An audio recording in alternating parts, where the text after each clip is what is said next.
Spoštovani pripadniki mednarodnih mirovnih operacij, spoštovane pripadnice mednarodnih mirovnih operacij, pozdravljam vas na tej, kako bi že redni, tradicionalni prireditvi slovesnosti ob dnevu mednarodnih mirovnih sil.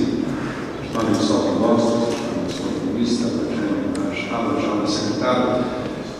Letos je petič, ko prirejam na slovesni sprejem o mednarodnem dnevu mirovnih operacij.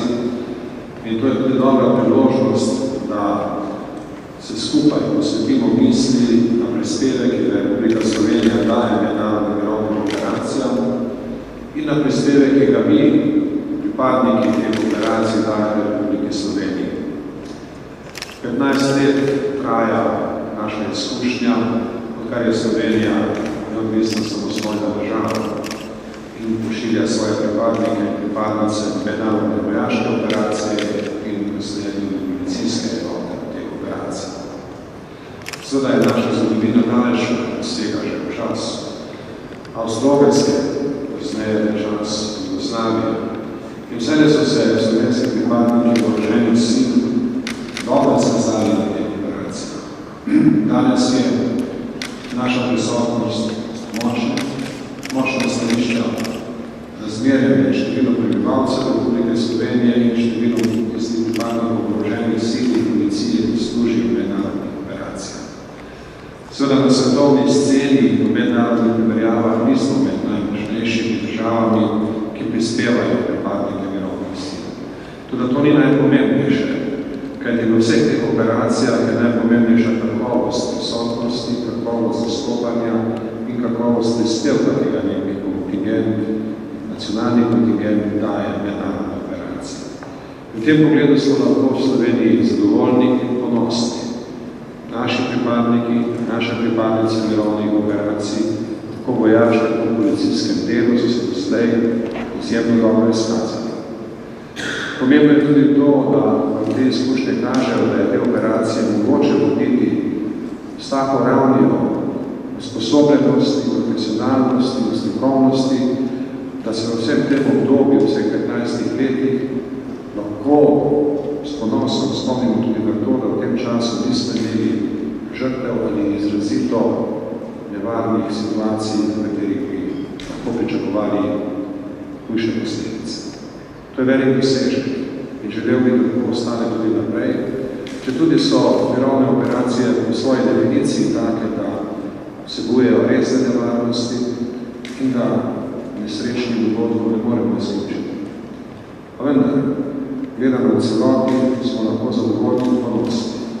In prav je, da to razumemo in še bolj pomembno je, da razumemo tudi to, da se potrebe in naše možnosti prispevkov nekaj razvijajo.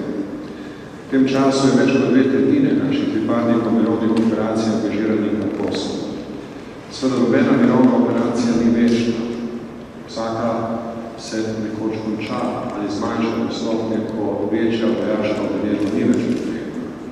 Tudi s takimi situacijami moramo računati in razmišljati moramo, kaj sledi, ali popoln umik, ali kakšna drugačna prisotnost, mora biti civilna prisotnost. V pogledu civilne prisotnosti z naših strokovnjakov na takih področjih, kot je prava, šolstvo, zdravstvo in pri katere druge javne službe, še nismo dovolj razvili. Tu nas čaka še precej dela in verjamem, da bomo v prihodnjih letih, ko bodo to vrste potrebe postajale aktualnejše, tudi na te potrebe odgovorili z enako stopnjo uspešnosti, kot smo to doslej z našimi vojaškimi predstavniki in v večjem času tudi z našimi policijskimi predstavniki. Želel bi, da bi ta srečanja, ki postajajo redna, bila priložnosti, da se tudi bolj neformalno pogovorimo o izkušnjah in da seveda tudi ugotovimo, da nas čakajo naloge, ki smo jih popolnoma sposobni opraviti. Nedavno je na vrhunskem srečanju zavezništva NATO bilo veliko govora o Afganistanu. In dobro je, da je za operacijo mednarodne skupnosti v Afganistanu določen končni datum, je to 2014. In da bo vsakašna prisotnost po tem datumu morala biti drugačna. Verjamem, da bomo v Sloveniji vsem tem dobro razmislili in da bo naša civilna podpora Afganistanu dobila takšen profil, kot je primeren.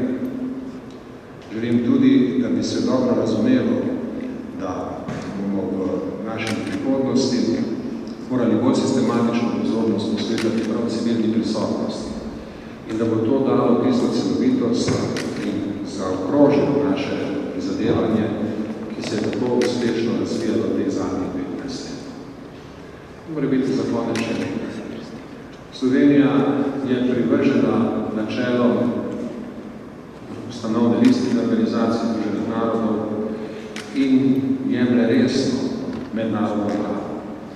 Zato so za nas sprejemljive tiste mednarodne mirovne operacije, ki imajo polno avtorizacijo Varnostnega sveta Organizacije združenih narodov, pa naj se jih izvajajo Združeni narodi sami ali pa kakšna druga organizacija.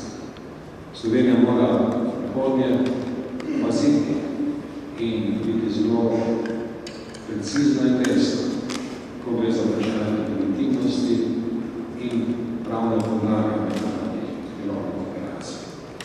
Morebiti bi bil ta poudarek odveč, kajti to se razume samo po sebi, pa vendar ti odveč povedali še enkrat, da ne glede na raznovrstnost operacij, ki danes opažamo po svetu, ne glede na to, kako različne naloge imajo mednarodne mirovne sile, vse da je ostaja platforma teh mirovnih sil ista.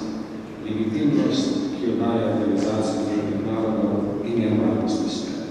In to je tisto, kar verjamem, da nas bo vodilo tudi naprej.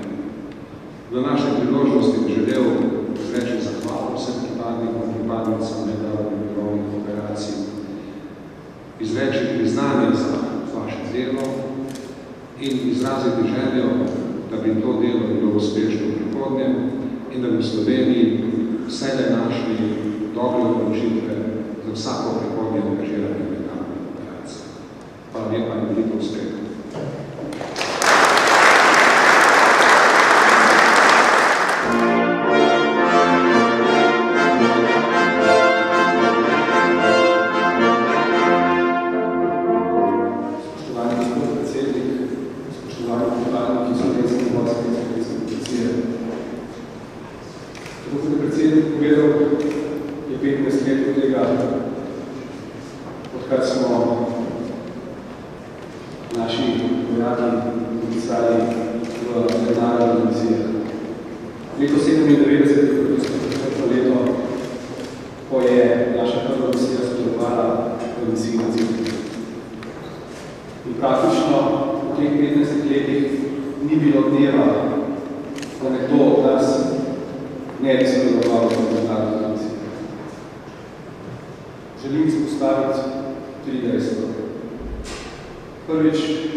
Predvsem se mi zdi, da je pomembno sporočilo slovenski javnosti da prepozna in razume pomen našega sodelovanja v teh naseljih.